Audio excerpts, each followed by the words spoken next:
სახაზინო ადვოკატი, რომელიც მოსამართლე არსენ კალატოზიშვილმა იძულების წესით ჩართო საქმეში, სულ ცოტა ხნის წინ მოვიდა ზაჰესის წინასწარი მოთავსების იზოლატორთან, იმისთვის რომ ელენე ხოშტარიას შეხვედრო და მან შესაბამისი პროცედურები გაიარა, თუმცა საბოლოოდ აღმოჩნდა, რომ ხოშტარიამ უარი განაცხადა მასთან შეხვედრაზე, ის უარს ამბობს სახაზინო ადვოკატზეც, თუმცა იურისტი ახლა წავიდა სასამართლოში იმისთვის, რომ 4-ის ნახევარზე ჩანიშნული სასამართლო პროცესი გაიხსნა, სწორედ აქ დააფიქსირებს სახაზინო ადვოკატი, რომ ელენე ხოშტარია მას არ შეხვდა და ამ შემთხვევაშიც უარი განაცხადა სავალდებულო დაცვაზე. ხოშტარიას პოზიცია უკვე არის ცნობილი, ის თავად არ მივა სასამართლო პროცესზე, ასევე სახაზინო იურისტმა თქვა ერთი მნიშვნელოვანი დეტალი, როგორც ირკვევა პროკურატურა დღევანდელ სასამართლო პროცესზე მოითხოვს, რომ ელენე ხოშტარია საქმესთან დაკავშირებით გამოყენებული იყოს საპატიმრო გირაო, რა თანხა იქნება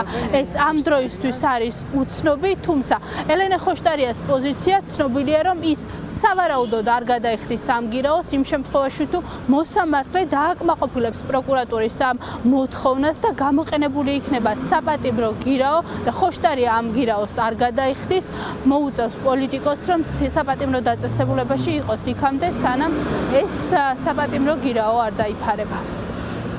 საქმე დამეწერა დღეს დაახლოებით 9 საათის წინ. მე რა თქმა უნდა გადავწყვიტე დაკავებულთან შეხვედრა, მოვედი დროებითი მოთავსების იზოლატორში, თუმცა ქალბატონმა ელენემ უარი განაცხადა სახელმწიფოს მიერ დანიშნულ ადვოკატს. შესაბამისად, ყოველდღე შემიძლია გითხრათ საქმის მასალები.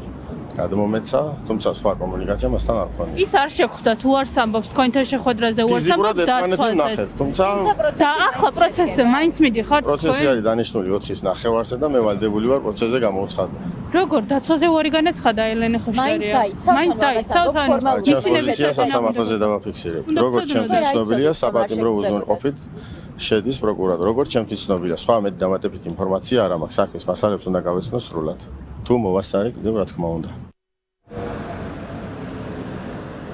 4-ის ნახევარზე უნდა განახლდეს ელენე ხოშტარიას სასამართლო პროცესი, ამავდროულად ახლა დაკავებული ქალი ოპოზიციონერი პოლიტიკოსი ხვდება იურისტებს, ეკაბესელია არის ამ დროისთვის ელენე ხოშტარიასთან შეხვედრაზე ცნობილი, შეხვედრაზე შესული, ამავდროულად ზაჰესის წინასწარი მოთავსების იზოლატორთან არიან კოალიციის წევრები, რომლებიც მხარდაჭერას უცხადებენ ელენე ხოშტარიას, აქ შეკრებილი ადამიანები არ გამორიცხავენ, რომ დღეს ხოშტარიას შემთხვევაშიც გამოყენებული იყოს საპატიმრო გირაო, თუმცა დარწმუნებულები არიან იმაში, რომ ამ შემთხვევაში ელენე ხოშტარია არ ითანამშრომლებს სასამართლოსთან და ის ამ გირაოს არ გადაიხდის. შესაბამისად, ახლა ყველას აქვს მოლოდინი, რომ ხოშტარია იქნება კოალიციის მეოთხე ლიდერი, რომელსაც სისტემა ციხეში სისხლის სამართლის წესით გაუშვებს.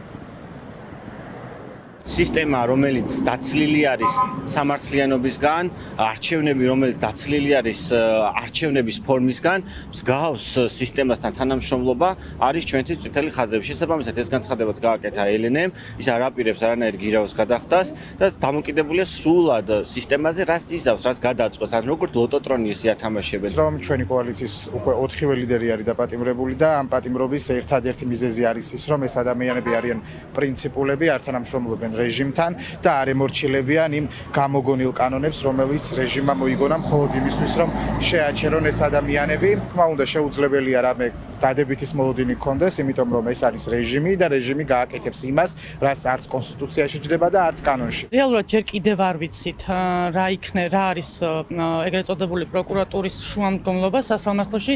ჩვენ ვიცით, რომ სახაზინო ადვოკატს უნიშნავს სასამართლო, მიუხედავად იმისა, რომ მას ელენე ხოშტარიას შეუძლია და აქვს კანონით ამის უფლება, რომ ის იყოს დაცვის გარეშე წარმოდგენილი სასამართლოზე, მაგრამ მოსამართლემ კიდევ ერთხელ მიიღო ეს უსამართლო გადაწყვეტილება. გოგა კაკოჩაშვილი და მარიამ წულაია, ესენი არიან ელენე ხოშტარიას საქმის პროკურორები თბილისის საქალაქო სასამართლოში. ზუსტად 12 წუთში გაიხსნება ხოშტარიას სასამართლო სხდომა. მოსამართლე არის არსენ კალატოზიშვილი და ამ სასამართლო პროცესზე გავიგებთ, რას მოითხოვს პროკურატურა. იმ შემთხვევაში თუ ბრალდება მოითხოვს საპატიმრო გირაოს, არ გამორიცხავენ კოალიციის ლიდერები და წევრები, რომ ხოშტარიამ ეს გირაო არ გადაიხადოს და ამ შემთხვევაში მას მოუწევს, რომ ციხეში იყოს იქამდე კალაძის ბანერის დასვრის გამო, სანამ ამ გირაოს არ გადაიხდიან.